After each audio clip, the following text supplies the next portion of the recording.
우리에게 주신 하나님 말씀 구약성경 사무엘하 20장입니다. 하루도 우리 주님과 함께 승리하시길 축복합니다. 이제 다윗의 아들 압살롬의 쿠데타가 반역이 거의 다 정리가 되었습니다. 아버지를 죽이겠다고 아들이 반역을 일으켰어요. 아버지에게는 큰 상처가 되었죠. 더 큰 상처는 그 아들마저 죽은 겁니다. 아무리 반역을 일으킨 아들이라 할지라도 아들이잖아요. 그가 회개하고 돌아오면 아버지가 품는 거죠. 그런데 그런 기회마저 사라지게 되었습니다.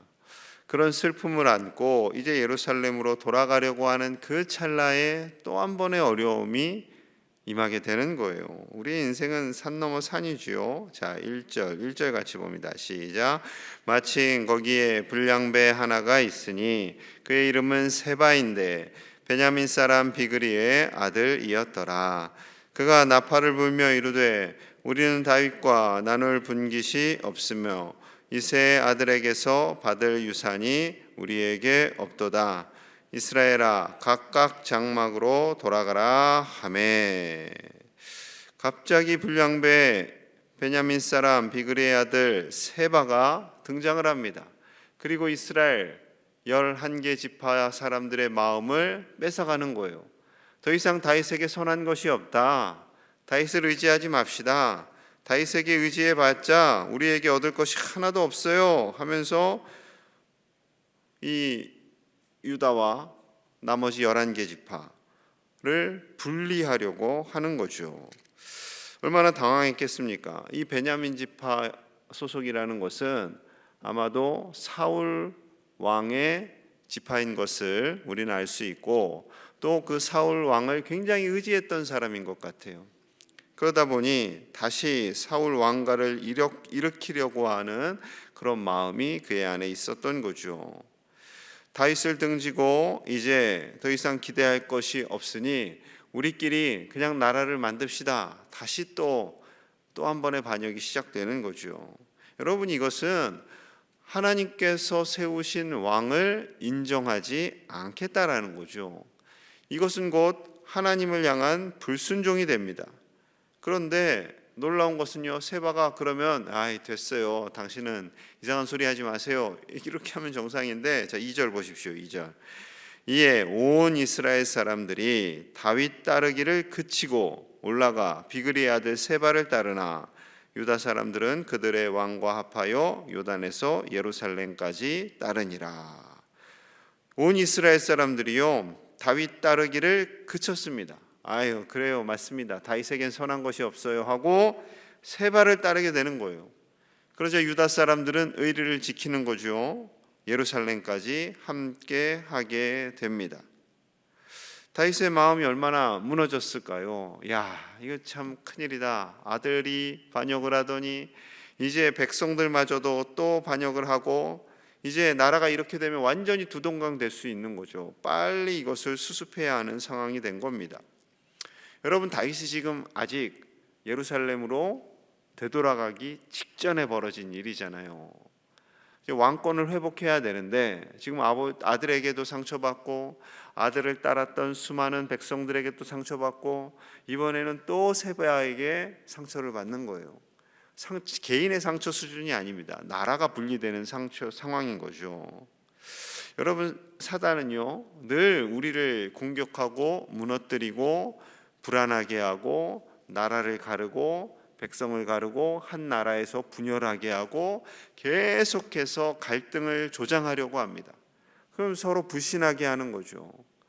우리가 뉴스를 보았을 때 정치인들이 계속 갈등하고 분열하고 그래서 남북의 갈등, 동서의 갈등, 계속 이러한 갈등을 유발하는 것은요 단순히 사람이 하는 것이 아니에요. 악한 영이 하는 거예요. 악한 영이.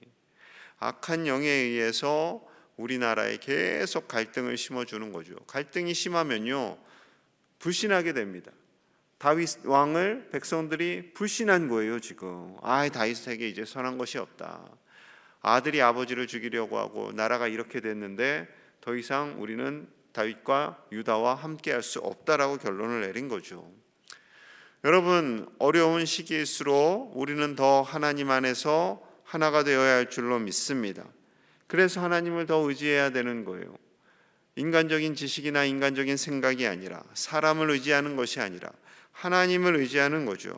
그래서 시편 56편 4절이 이러합니다. 내가 하나님을 의지하고 그 말씀을 찬송하올지라. 내가 하나님을 의지하였은즉 두려워하지 아니하리니 혈육을 가진 사람이 내게 어찌하리이까. 다윗의 고백인 거예요.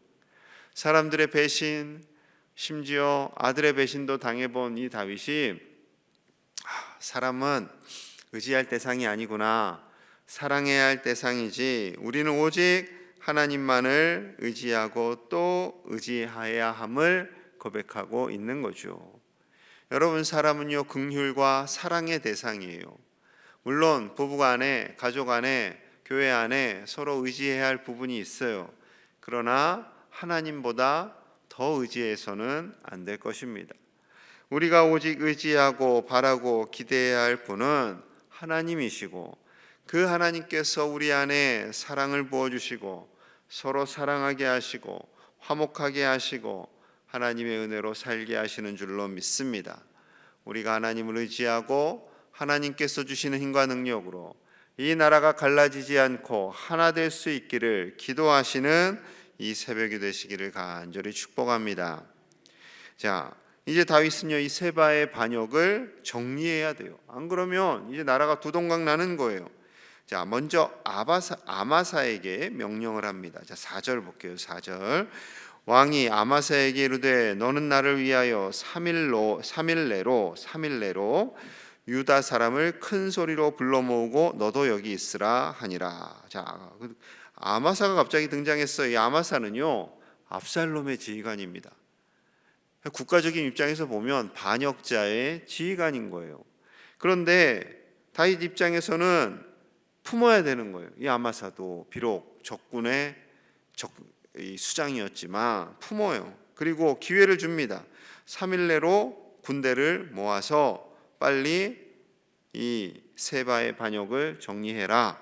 자, 그런데 이 일이 잘 되지 않아요. 믿고 맡겼는데 그가 최선을 다하지 않았는지 이게 잘 되지 않았어요. 그래서 다시 한번 충신 아비새에게 세바가 압살롬보다 더 큰 해를 이 나라에게 끼칠 수 있으니 부하들을 데리고 쫓아갈 것을 명령하게 되죠.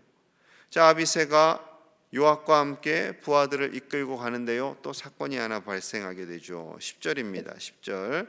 아마사가 아까 처음 다윗이 명령을 한 아마사예요. 아마사가 요압의 손에 있는 칼은 주의하지 아니한지라. 요압이 칼로 그의 배를 찌르매 그의 창자가 땅에 쏟아지니 그를 다시 치지 아니하여도 죽으니라. 요압과 그의 동생 아비새가 비그리의 아들 세바를 뒤쫓을세. 이 요압은요, 이 좀 의로움이 좀 과해요. 이 충성이 좀 과해요. 그래서 저 녀석이 배신을 했던 적군인데, 적장인데 내가 살려둘 순 없지. 다윗은 살려두려고 하는데 요압이 가만두지 않아요. 압살롬도 그랬잖아요. 아버지가 내 아들을 좀 돌봐다오. 요압에게 특별히 부탁했어요. 비록 반역을 일으킨 아들이지만 내 아들이니 좀 살려다오 했는데 요압이 죽였잖아요. 그러니까 이 요압은요 충성이 좀 과해. 왕의 말을 들어야 되잖아요. 그래서 좀 과해요. 그래서 이 아마사를 죽이게 됩니다. 여러분, 우리가요 열심히 있어요. 하나님을 향한 열심이 있어요. 그런데 그 열심이 있을 때 참 잘 사용해야 돼요. 예수님 그러셨죠. 성전 안에서 섬기는 자들의 그 열심이 오히려 예수님을 공격하게 된다고 했습니다.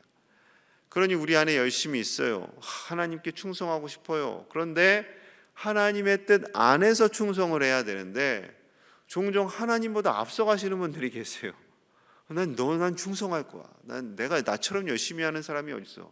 그래서 하나님이 적당히 해라, 그만해라 하는데 아니에요. 하나님 더 해야죠. 내가 더 해야죠. 바울보다 더 할 거고 더 할 거예요.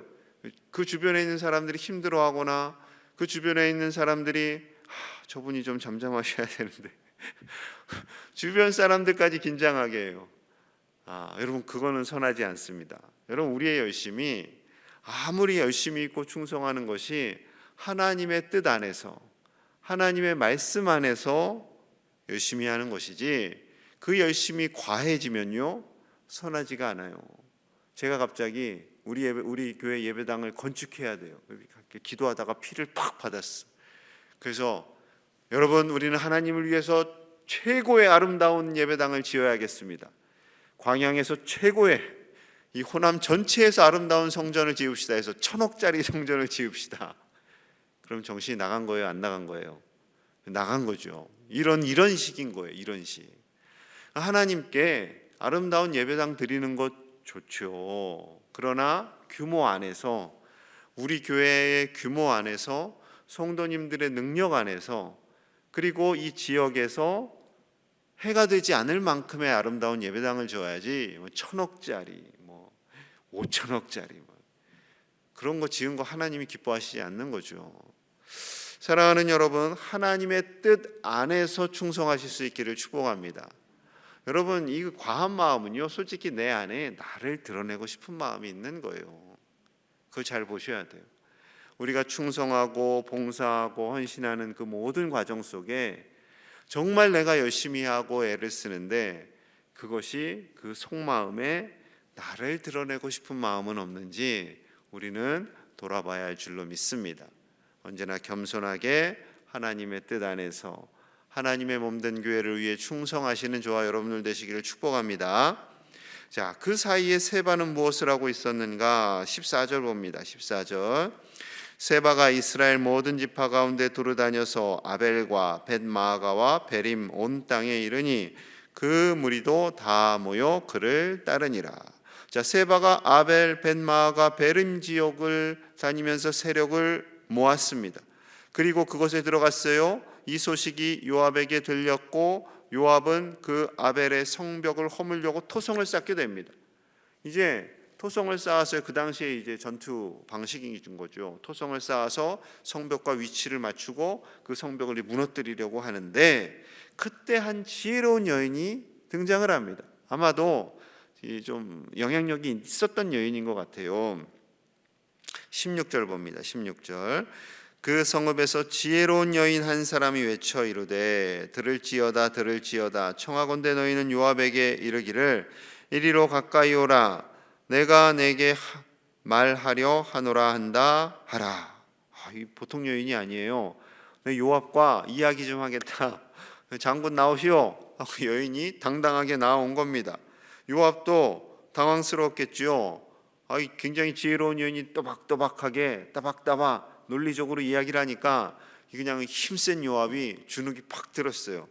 여러분 남자들이 긴장하는 경우가 왜 그래요? 이 말로 안 되거든요. 여인들한테 말로 사랑하는 아내가 따박따박 논리적으로 말하면 그냥 힘만 센 남자는 응 이래가지고 잘 안 되죠. 그러다가 말로 안 되니까 힘으로 하기도 하고.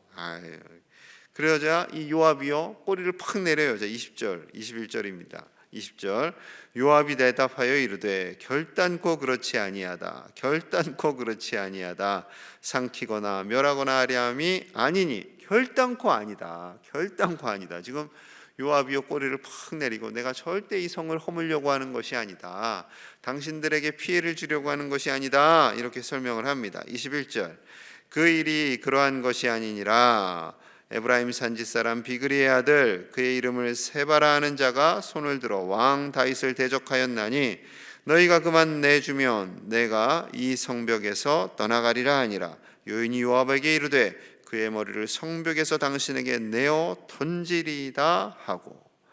세바 때문이지 우리가 이 성을 헐려고 하는 것이 절대 아니다라고 하자 이 여인이 당당하게 이야기합니다. 그 세바의 머리를 요압에게 주겠소. 내어 던지겠소. 대단합니다. 그리고 22절 함께 봅니다. 시작. 이에 여인이 그의 지혜를 가지고 모든 백성에게 나아가매 그들이 비그리의 아들 세바의 머리를 베어 요압에게 던지니라. 이에 요압이 나팔을 불매 무리가 흩어져 성읍에서 물러나 각기 장막으로 돌아가고 요압은 예루살렘으로 돌아와 왕에게 나아가니라. 아멘. 여러분, 이 지혜로운 여인, 영향력이 있는 이 여인 덕분에요, 그 성 전체가 산 거 맞습니다. 아니, 요압은요, 이 한번 하겠다고 하면 하는 거거든요. 왕의 말도 잘 안 듣는데 내가 이거 하겠다고 꽂히면 그냥 하는 거예요. 그래서 아마 그 성읍이 또 초토화됐겠죠. 이 민족 안에서, 같은 민족 안에서 벌어지는 참상입니다. 슬픈 일이죠. 그럴 뻔한 일을 이 지혜로운 여인이 막은 거예요. 하나님의 감동으로 했겠죠. 어쩌면 이 여인이 말할 때 요압이 네가 뭔데 그래 하고 칼로 이렇게 했으면 큰일 나는 건데, 이 담대한 여인의 고백, 하나님의 능력을 가지고 성령님의 권능을 가지고 말을 하는 이 여인의 고백을 요압은 들을 수밖에 없었던 거죠. 사랑하는 여러분, 하나님께서 권능을 주심으로 말미암아 지혜로운 자들이 되시기를 간절히 축복합니다. 이것은 지식이대로 되는 것이 아니에요.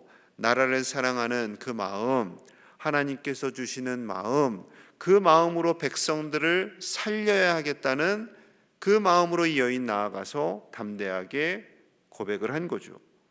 어쩌면 죽을 수도 있는 상황이에요. 그럼에도 불구하고 용기를 내어서 하는 거죠. 그때 하나님이 도우시죠. 여러분, 하나님께서 우리를 도우십니다. 우리 가정을 살리고 이 지역을 살리는 일에 우리를 사용하여 주시고 우리 교회를 사용하여 주시는 줄로 믿습니다. 하나님께서 주시는 용기 있는 담대한 지혜로 우리가 가는 곳곳 속에 생명이 살아나고 예수 그리스도의 이름이 전파되고 예수님의 생명이 흘러가는 통로가 되는 우리 모든 하나님의 백성들, 우리 제1의 가족들 되시기를 간절히 축복합니다. 우리 마음을 모아서 기도하겠습니다. 올 한 해 하나님의 생명, 하나님께서 주신 그 귀한 생명, 예수 그리스도를 통해 주시는 그 생명을 살리는 도구로 우리 교회가 쓰임받게 하여 주시옵소서.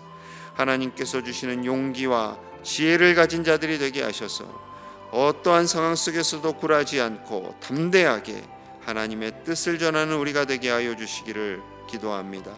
또한 하나님보다 앞서지 않도록 겸손하게 하나님의 뜻을 구하며 하나님 안에서 살아가는 충성된 종들이 되기를, 하나님만 의지하며 사는 길을 우리 함께 간절히 마음을 모아서 기도합니다. 하나님 아버지, 감사합니다. 우리에게 생명을 주시고 우리에게 이 생명을 살리는 도구가 되게 하시니 감사합니다. 하나님 주시는 지혜로, 하나님 주시는 용기를 가지고 우리 가정을 살리고 이 지역을 살리는 우리 교회와 우리 믿음의 백성들이 되게 하여 주시옵소서. 우리에게 사명을 주셨사오니 충성되이 감당하되 하나님보다 앞서지 않게 하여 주시옵소서. 나의 이름을 드러내려 하지 않게 하시고 겸손하게 하나님의 뜻을 구하며 하나님과 동행하며 하나님보다 앞서지 않는 충성된 자들이 되게 하여 주옵소서. 하나님만 의지하기 원합니다. 하나님만 따르기 원합니다. 하나님만 바라보기 원합니다. 아버지여, 도와주시고 역사하여 주시옵소서. 하나님의 은혜로 살게 하여 주시옵소서. 성령의 충만함을 더하여 주시옵소서. 주님, 하나님 아버지, 감사합니다. 우리를 생명을 살리는 도구로 사용하여 주시고 우리가 가는 곳곳 속에, 가정에, 이 지역에 생명을 살리는 하나님의 사람으로 쓰임받게 하여 주시옵소서. 충성되이 사명을 잘 감당하는 우리가 되기를 원합니다. 아버지여, 하나님께서 주신 사명 감당하되 하나님보다 앞서지 않게 하시고 나의 이름을 드러내려고 애쓰지 않게 하시고 겸손히 하나님의 뜻 안에서 충성하는 하나님의 사람들이 다 되도록 축복하여 주시옵소서. 우리가 하나님만 의지하기 원합니다. 아버지여, 사람을 의지하는 것이 아니라 하나님 바라보며 믿음 안에서 견고한 반석 위에서는 우리 모든 가정들, 그 자녀손들이 되도록 축복하여 주시옵소서. 하나님께서 우리를 지키시고 보호하여 주실 줄 믿사오며 예수님 이름 받들어 축복하며 기도하옵나이다. 아멘.